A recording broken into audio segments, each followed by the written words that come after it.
അസ്സലാമു അലൈക്കും വറഹ്മത്തുള്ളാഹി വബറകാതുഹു. അഊദു ബില്ലാഹി മിനശ് ശൈത്വാനിർ റജീം. ബിസ്മില്ലാഹിർ റഹ്മാനിർ റഹീം. അൽഹംദുലില്ലാഹി റബ്ബിൽ ആലമീൻ. വസ്സലാത്തു വസ്സലാമു അലാ അഷ്റഫിൽ മഖ്ലൂഖീൻ വഅലാ ആലിഹി വസ്വഹ്ബിഹിൽ ഫായിസീന ബിറിദല്ലാഹ്. അമ്മാ ബഅദ്. റബ്ബിശ്റഹ് ലി സ്വദ്രി വയസ്സിർ ലി അംരി വഹ്ലുൽ ഉഖ്ദതം മിൻ ലിസാനി യഫ്ഖഹു ഖൗലി. പ്രിയപ്പെട്ട സത്യവിശ്വാസികളെ, ത്യാഗത്തിൻ്റെയും സഹനത്തിൻ്റെയും ക്ഷമയുടെയും ബലിയർപ്പണത്തിൻ്റെയുമൊക്കെ സ്മരണകൾ അയവിറക്കപ്പെടുന്ന ഒരു ബലിപെരുന്നാൾ കൂടി നമ്മുടെ ജീവിതത്തിലേക്ക് സംജാതമായി കടന്നു വന്നിരിക്കുകയാണ്. വിശുദ്ധ ഇസ്ലാമിലെ ഏറെ പ്രാധാന്യമുള്ള രണ്ട് ആഘോഷങ്ങളാണ്, ഒന്ന് ചെറിയ പെരുന്നാളും മറ്റൊന്ന് ബലിപെരുന്നാളും. ബലിപെരുന്നാളിന് വലിയ പെരുന്നാൾ എന്നും ബലിപെരുന്നാൾ എന്നും പേര് പറയപ്പെടാറുണ്ട്. ഓരോ ബലിപെരുന്നാളും നമ്മുടെ ജീവിതത്തിലേക്ക് കടന്നു വരുമ്പോൾ മഹാനായ സയ്യിദുന ഖലീലുല്ലാഹി ഇബ്രാഹിം നബി അലൈഹി സ്വലാത്തു വസ്സലാമിനെയും അവിടുത്തെ പ്രിയപ്പെട്ട പ്രിയതമ ഹാജറ ബീവി റളിയല്ലാഹു തആല അൻഹയെയും മകൻ ഇസ്മായിൽ നബി അലൈഹി സ്വലാത്തു വസ്സലാമിനെയുമാണ് നമുക്ക് ഓർമ്മ വരുന്നത്. കേവലം ത്യാഗവും പരീക്ഷണവും സഹനവും എന്നൊക്കെ ആലങ്കാരിക പദത്തിന് വേണ്ടി ഉപയോഗിക്കുന്നതാണെങ്കിലും ഇബ്രാഹിം നബി അലൈഹി സ്വലാത്തു വസ്സലാമിൻ്റെ ജീവിത പശ്ചാത്തലങ്ങളിലേക്ക് പരിശോധിച്ച് നോക്കുമ്പോൾ അവരുടെ ജീവിതം മുഴുവനും പരീക്ഷണങ്ങളുടെ കാലഘട്ടമാണ് കടന്നുപോയിരുന്നത്. ഹജറ ബീവി റളിയല്ലാഹു തആല അൻഹാക്ക് അല്ലാഹു ഇസ്മായിൽ എന്ന് പറയുന്നൊരു മകനെ നൽകുന്നു. കണ്ടിട്ട് കൊതി തീരുന്നതിന് മുമ്പേ ആ മകനെയും വഹിച്ചുകൊണ്ട് ആരാരുമില്ലാത്ത മക്കയെന്ന് പറയുന്ന കഅബാലയം പണികഴിപ്പിച്ചിരിക്കുന്ന വിജനമായ മരുഭൂമിയിലേക്ക് അല്ലാഹു ആ ഭാര്യയെയും പ്രിയപ്പെട്ട മകനെയും കൊണ്ടു ചെന്നാക്കാൻ വേണ്ടി കടന്നു പോവുകയാണ്. ആരാരുമില്ലാത്ത പ്രദേശത്ത് അവരെ തിരിച്ചു പോന്ന് അവരെ അവിടെ ആക്കി തിരിച്ചു പോകുന്ന സമയത്ത് ഇബ്രാഹിം നബി അലൈഹി സ്വലാത്തു വസ്സലാമിൻ്റെ ഉള്ളിൽ വല്ലാത്ത കനലായിരുന്നു. റബ്ബന ഇന്നി അസ്കന്തു മിൻ ദുർരിയതി ബിവാദിൻ ഗൈരി ദി സറഇൻ ഇൻദ ബൈതികൽ മുഹറം. അള്ളാഹുവേ, നിൻ്റെ ഒരൊറ്റ കൽപ്പനയുടെ പശ്ചാത്തലത്തിൽ മാത്രമാണ് ഞാൻ എൻ്റെ കുടുംബത്തെ ഇവിടെ ഉപേക്ഷിച്ചു പോകുന്നത്. അവർക്ക് നീ വെള്ളം നൽകണേ റഹ്മാനെ, അവർക്ക് നീ ഭക്ഷണം നൽകണേ റഹ്മാനെ. ആ ഒഴിവാക്കി പോകുന്ന സ്ഥലം മരുഭൂമിയായിരുന്നു. വിശാലമായി പരന്നു കിടക്കുന്ന നാട്ടിൽ അവിടെ വെച്ച് ഇളം പൈതലായ ഇസ്മായിൽ നബി അലൈഹി സ്വലാത്തു വസ്സലാം വെള്ളത്തിന് വേണ്ടി ഒരിറ്റ് ദാഹജലത്തിന് വേണ്ടി കേഴുന്നുണ്ട്. ആദ്യം ഹജറ ബീവി റളിയല്ലാഹു തആല അൻഹ സഫാ കുന്നിലേക്ക് കടന്നുപോയി. എവിടെയെങ്കിലും എന്തെങ്കിലും ഒരു വെള്ളത്തിൻ്റെ കണികകൾ കാണുന്നുണ്ടോ എന്ന് അന്വേഷിച്ചുകൊണ്ട്. പക്ഷേ വെള്ളമില്ല. തിരിച്ച് രണ്ടാമത് കടന്നു വരുന്നത് മർവ മലയിലേക്കാണ്. അവിടെയും വെള്ളത്തിൻ്റെ ഒരു അവസ്ഥയും കാണാതെ വന്നു. വീണ്ടും സഫയിലേക്ക് തിരിച്ചു പോകുന്നു. അങ്ങനെ 7ഓളം തവണ അങ്ങോട്ടും ഇങ്ങോട്ടും പോയതിൻ്റെ ഒരു സ്മരണയ്ക്കാണ് ഇന്ന് ഹജ്ജിനും ഉംറയ്ക്കൊക്കെ പോയാൽ നമ്മളവിടെ സഫ മർവക്കിടയിൽ സഅയ് ചെയ്യുന്നത്. അന്ന് ഹാജറ ബീവി റളിയല്ലാഹു തആല അൻഹ നടത്തിയ ഓട്ടമാണ്. അങ്ങനെ 7 തവണ ഓടി അവിടെ എത്തുന്ന സമയത്താണ് മകനായ ഇസ്മായിൽ നബി അലൈഹി സ്വലാത്തു വസ്സലാം കാലിട്ടടിച്ച സ്ഥലത്ത് നിന്ന് നീരുറവ പൊട്ടിയൊലിക്കുന്നത് മഹദിയായ ഹാജറ ബീവി റളിയല്ലാഹു തആല അൻഹ കാണുന്നത്. അവിടുന്ന് വെള്ളം ഇങ്ങനെ ഉറവയായിട്ട് പൊട്ടിയൊലിക്കുമ്പോൾ അവിടുന്ന് പറയുന്നുണ്ട്, സംസം ഒന്ന് നിർത്തണേ, ഒന്ന് നിർത്തണേ എന്ന്.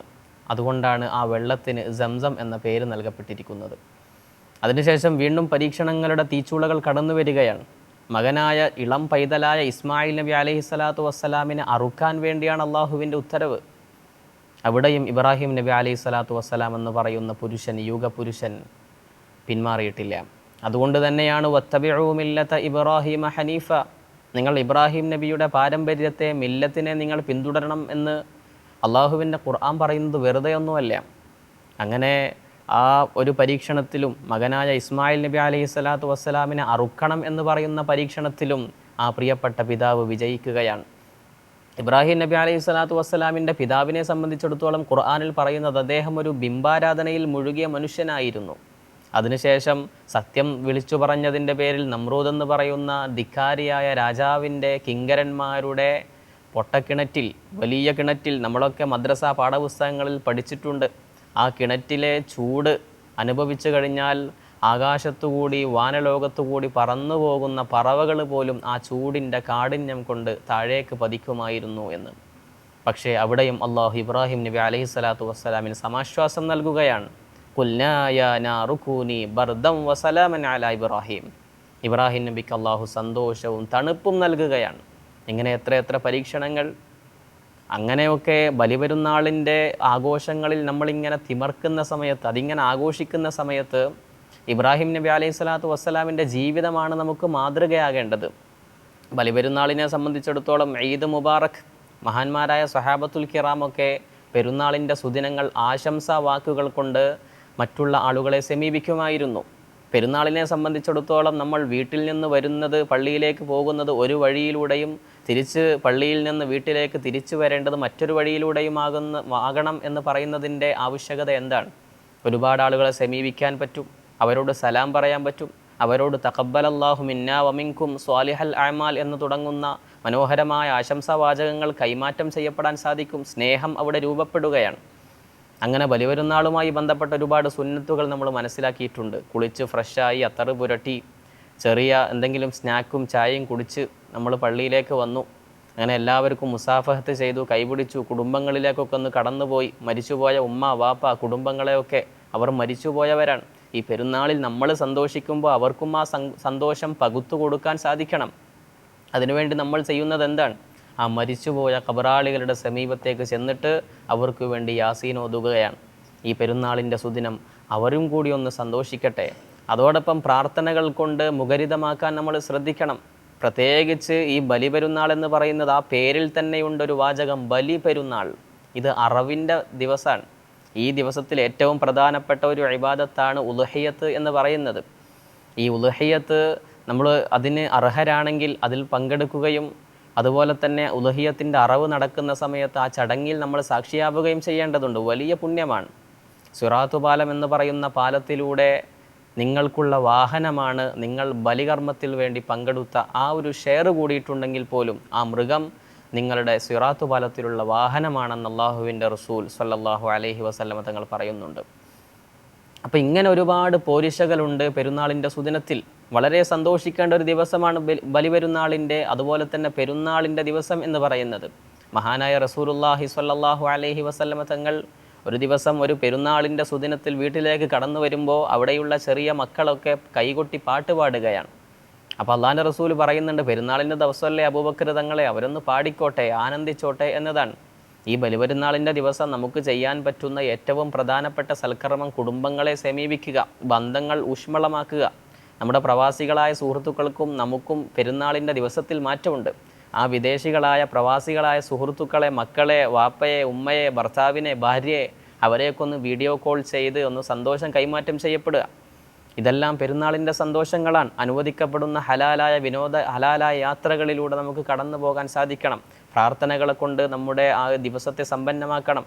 ഏറ്റവും പ്രധാനമായിട്ട് തക്ബീറിനെ കൊണ്ട് മുഖരിതമാക്കാൻ നമുക്ക് സാധിക്കണം. ഈ ഒരു പെരുന്നാളിൻ്റെ ദിവസം പോലും സന്തോഷിക്കാൻ വകയില്ലാതെ ഗസയിലുള്ള, ഫലസ്തീനിലുള്ള പാവപ്പെട്ട മക്കൾ കഷ്ടപ്പെടുന്നുണ്ട്. നമ്മുടെ പ്രാർത്ഥനകളിൽ അവരെ കൂടി പരിഗണിക്കാൻ നമുക്ക് സാധ്യമാകേണ്ടതുണ്ട്. ചെറിയ പെരുന്നാളിനെക്കുറിച്ച് അതുമായി ബന്ധപ്പെട്ട് നമ്മൾ പറയാറുള്ളത് ഫിത്ർ സക്കാത്ത് എന്നാണ്. ചെറിയ പെരുന്നാളിൽ നമ്മൾ ദാനമായിട്ട് കൊടുക്കുന്നത് നമ്മുടെ നാട്ടിലുള്ള സാധാരണയായി നമ്മൾ ഉപയോഗിക്കുന്ന ഫിത്ർ സക്കാത്ത് അരിയായിട്ട് കൊടുക്കുന്നു. എന്നാൽ ബലിപെരുന്നാളിന് ബലിയായിട്ട് നമ്മൾ അറവ് നടത്തിയ ഉളുഹിയ്യത്തിൻ്റെ മാംസമാണ് നമ്മളെല്ലാവർക്കും ദാനമായിട്ട് നൽകുന്നത്. അല്ലാഹു സുബ്ഹാനഹു വ തആല ഈ ബലിപെരുന്നാളിൻ്റെ സന്തോഷം എല്ലാ ജീവിതത്തിൽ ഉടനീളം അല്ലാഹു നമുക്ക് നൽകട്ടെ. അല്ലാഹു അക്ബർ, അല്ലാഹു അക്ബർ, വലില്ലാഹിൽ ഹംദ്. ഈ ബലിപെരുന്നാളിൻ്റെ ആശംസ വീണ്ടും നിങ്ങൾക്ക് കൈമാറിക്കൊണ്ട് ഞാൻ എൻ്റെ വാക്കുകൾ അവസാനിപ്പിക്കുകയാണ്. അസ്സലാമു അലൈക്കും വറഹ്മത്തുള്ളാഹി വബറകാതുഹു.